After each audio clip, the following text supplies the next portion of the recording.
ये है हमारा chapter 2 fractions and decimals.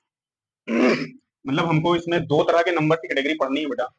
Basically हम लोग जो पढ़ रहे हैं मैं आपको बता दूं, चैप्टर 1 आप लोगों ने पढ़ा था इंटीजर्स।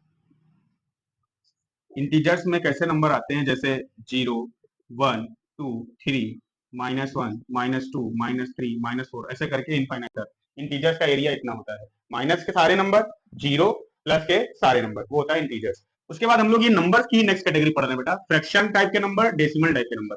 मतलब इस तरह से लिखे हुए नंबर 1/2, 3/4, 5/6, 7/9, ये सारे फ्रैक्शन नंबर कहे जाते हैं। ठीक, ऐसे नंबर जो अपॉन में लिखे हो, जिनमें न्यूमरेटर हो डिनोमिनेटर हो, उन्हें क्या बोलेंगे, फ्रैक्शन नंबर।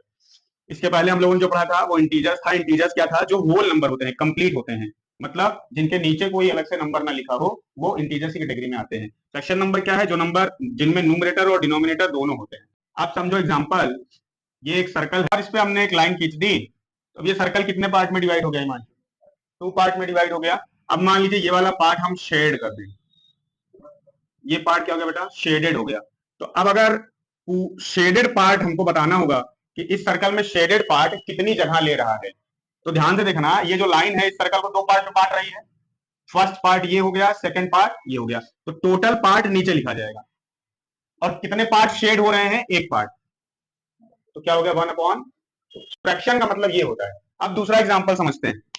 पिज्जा गोली आता है, मान लो, सही है, गोली आता है कि टेढ़ा बाकुल आता है, बोले जाता है ना। अब मान लो बेटा कि पिज्जा आया, पैकेट खुला, तो मान लीजिए आप थोड़ा खाने पीने में मसकने में तेज हैं, आप पहले एक पार्ट ले, आप एक पार्ट खा रहे हो, टोटल कितना था, अच्छा। तो फ्रैक्शन का मतलब ये होता है कि इट इज अ, इसका मतलब ये है, यू ईट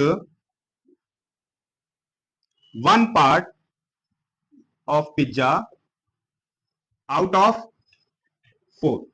4 पार्ट में से एक पार्ट आप खा रहे हो। फ्रैक्शन का मतलब ये होता है बेटा कि फ्रैक्शन किसी भी टोटल वैल्यू में से उसकी अलग की गई वैल्यू को शो करता है। ठीक, फ्रैक्शन का मतलब ये होता है, ध्यान